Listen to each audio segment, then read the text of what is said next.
As the world grapples with an extinction crisis, the threat of global climate change, exponential population growth and intractable poverty and inequality, scientist and author Tim Flannery is mounting what he calls an argument for hope. It's the key theme of his 17th book, it's called Here on Earth, which charts a history of life on our planet right up to this current century of crisis. Tim Flannery joins you this morning in our breakfast studio. Tim, thanks very much for joining us again. It's a great pleasure. You say this is the century of crisis, especially for the climate. What do you mean? Why is this century in particular? Sure, look, this is the century where human population is going to peak about 40 years from now. It's something like 9 billion people. It's a century when we're going to have to face a food crisis to feed those people. It's also the century where water is going to become the absolute key issue for a lot of development. It's also the century of the climate crisis. We will either succeed at reducing our greenhouse gas emissions over this century or we'll fail, and that's a defining moment for humanity. It's also the century of the biodiversity crisis. We're seeing species go extinct at a faster rate than ever before. So this is it. We're at the beginning now of the great transition. And of course, on top of all of that, humanity is making a fundamental shift from a group of nations into something perhaps a little bit bigger. As you say all that, I feel less hopeful, not more. Why do you remain hopeful? Well, I guess I felt a bit like you do now a few years ago when I started just taking on board the enormous challenge that humanity faces. And the only way I could make sense of it really was to take a long-term view, to go right back and see, and to ask those fundamental questions. What are we as a species? You know? And I think if you take that longer-term view, you do see that people do have the capacity to make the accommodations that are required to live sustainably. And we can see that at small scale and at large scale. We can see it in the development of our civilization and in some of our recent triumphs, and we've been very good with some things. We live in a huge society that's a result of cooperation, and cooperation really means giving something away, giving some real power away to others. And all of us are now so interdependent that we can't live as we did 10,000 years ago. It's just no longer possible. And as we move forward, we're going to have to become ever more interdependent. But as that interdependence involves more and more people, more and more billions of people, and the world is not so orderly in terms of broken down into smaller states, it's, as you say, this sort of, globalisation is what we're talking about. We've never really faced such a complex time. I mean, aren't you worried that that complexity might mean we might not connect in the way we have in the past to make these crucial decisions? Sure, it's always possible we'll fail, but I think I can see a lot of reasons for thinking that we'll actually make this transition.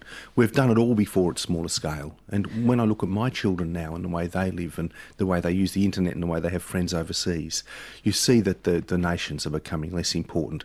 That basic humanist ideal that we're all valuable, we're all important, is taking root, and I think we do have the capacity to make that transition. I think most people listening would think there's no doubt we have the capacity, but do we have the leadership and the political will? And we only need to look back as far as December at Copenhagen at the Climate Summit to look at that failure of political will and leadership and determination. I strongly disagree, Fran, that it was a failure. I think that process was incredibly valuable. No. I mean, as a result of that process, not just a meeting, take the 3 years leading up to it, and I was chair of the Copenhagen Climate Council through that time, we saw a fundamental transition in the way that China and India and other developing countries view this problem.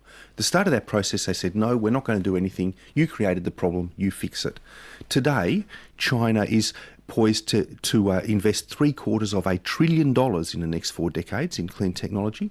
In the next 5 years, they'll be introducing their own carbon trading scheme, and they've set the most aggressive targets pretty much anywhere for the reduction in emissions. With its own self-interest at heart. That's absolutely right. And self-interest is a very important part of this. But where our self-interest coincides with the common interest, that's where we make progress. Sure, there was self-interest on display at Copenhagen. Even Ivo de Boer admitted Copenhagen was a failure in that we didn't come up with the crucial targets.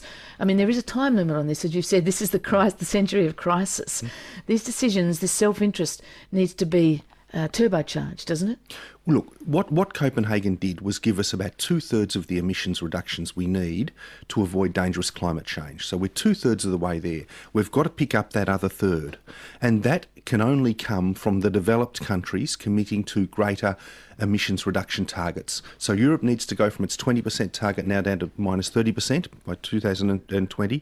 Australia needs to increase its ambition from a 5% decrease to something like a 15% or more decrease. And USA needs to do the same. And if we do that, that, we will actually achieve, we will avoid dangerous climate change. Your optimism is based on our basic intelligence, human beings' basic intelligence, isn't it? I think you said last night on the 7:30 report, we are the intelligence of the world, did you say? Yeah, we're the intelligence of the world, but what is more important is our capacity to love and empathise. That is what's really at the heart of all of this. If we lack that, we will fail. We need to trust each other, to move forward and to give something away as we move forward. It's the only way that humanity has ever progressed. Love and trust and belief. This book from you, the scientist, is peppered with that kind of language. Is this a development in the way you're thinking, or do you see this book as less a book of science and more a book of belief?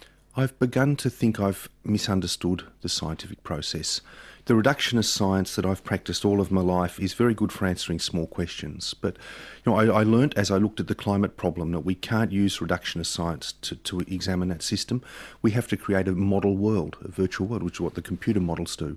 And those model worlds are actually very much like theatre or literature, novels, where we create a kind of a model of the world we live in and then vary some of the aspects of it. And we can, watch a play, or we can look at a computer model.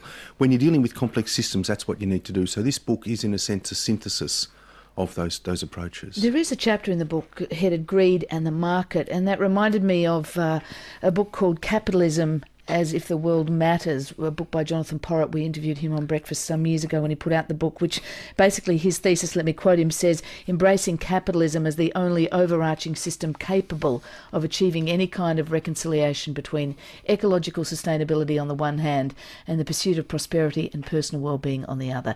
In other words, he says capitalism, we have to embrace it, go with it. That's the only way through this. Do you agree with that? Absolutely, I agree with it. It's capitalism with the appropriate rules in place. The market, there's a very strong argument that the marketplace is what made us. It's where we first learned to trust, to trade. And the market is the only system where you get a win-win. Prior to that, someone would bang someone else over the head and steal something, and that was a win-lose. The market allows both people to feel that they're winners. Fundamentally important, but it has to be hedged in by rules that protect people and protect the environment. It's 8:14 on Breakfast. Our guest this morning is Tim Flannery, and his new book, his 17th book, not bad, is called Here on Earth, An Argument for Hope. Tim, at what point in this century of crisis as you've called it, will we know as humankind that we've switched to saving the planet, not destroying it? The first big hurdle is going to be about 2015 or thereabouts. If places like Australia and the US haven't started to turn down their emissions curve by then, we'll be in serious trouble, because it gets ever harder after that to start to avoid dangerous climate change. So we have to see a reduction in our emissions at that point. So it's all about climate change. That's the first indicator, the canary in the coal mine. Because you also write about toxic chemicals and our capacity to pollute our own nest. That's right. That's one. The second is we have to start dealing with these environmental pollutants, not just the toxic chemicals, but some of the metals and so forth. If you go to Mount Isa today, you'll see a population where 10% of the children have lead poisoning, unacceptably high levels of lead in their blood, and that is unacceptable in itself, those sort of outcomes. So we have to actually, as I said, civilise the market, make sure that companies are fully responsible for the pollutants that they put into the atmosphere and into our bodies. Let's switch gear now and come back domestically and to the domestic political situation we're in at the moment. Why did Kevin Rudd, as Prime Minister, fail to deliver on what he called the great moral challenge of our times? And what's the lesson in that failure? I mean, you say Copenhagen was a success, but it in a sense led to a failure here in Australia. We committed under the Copenhagen Accord to the -5%. What we failed to do was deliver a mechanism that would allow us to achieve that. And that was the emissions trading scheme we needed. I think that there was a failure of courage. I think that Kevin Rudd, his courage failed him when he saw that there was going to be a struggle on. And that is really regrettable. And the consequences of that for Kevin really were that he lost the trust of the people of Australia. And trust is the only commodity that politicians have to trade in, really. Unless we trust them, whatever they say or do is meaningless. Given the current political landscape, do you see any prospect of achieving action on climate change with this minority government? I'd be a lot happier if Greg Combet was the Minister for Climate Change and Energy instead of just energy efficiency, because it's the energy system you need to change in order to address climate change. And so while we still have Martin Ferguson as the Minister for Energy, the man who believes that coal is the future, we're going to have a struggle. Martin Ferguson, nevertheless, has in recent days been talking about the necessity of a price on carbon. We've had the head of BHP Billiton, Marius Kloppers, talking about the need for a price on carbon. Do you sense a change, a shift in the messages coming out? Sure, there is a shift, but we've got to get the political reality lined up with that, and that is, energy and climate change are just two sides of the one coin. They need to be together. In European countries, we see that. With those responsibilities twinned. We're not yet seeing it in Australia, and I read that as a reluctance on the part of this government to move forward. Doesn't mean they won't.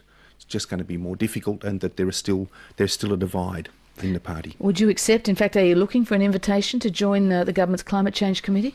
I don't know what I'd do on it. Look, the thing is, they've modelled this on a parliamentary committee, and it should be smaller than the cabinet. Obviously, it's going to report to. So you don't want too many people on it and too many voices. I think half a dozen key players from the major political parties would really do the job, and call people like me in to testify before them. External advisor will definitely be part of it. Yeah, well, I guess so, something like that. But anyway, you're not putting your hand up necessarily. No, if they want me to do it, I'd be happy to do it. But look, there's a lot of people, and there's very few seats around that table. So I just hope the country gets that mix right, and we do get a small, very active and capable group who can drive that forward and build the consensus, the political view that's needed. There you go again. You see, you're still talking about hope. That's a good thing. Tim Flannery, thanks very much for joining us. Thank you, Fran. Scientist and author and former Australian of the Year, Tim Flannery. And his new book, Here on Earth, is published next week. Published by text, Here on Earth, An Argument for Hope. It's 8.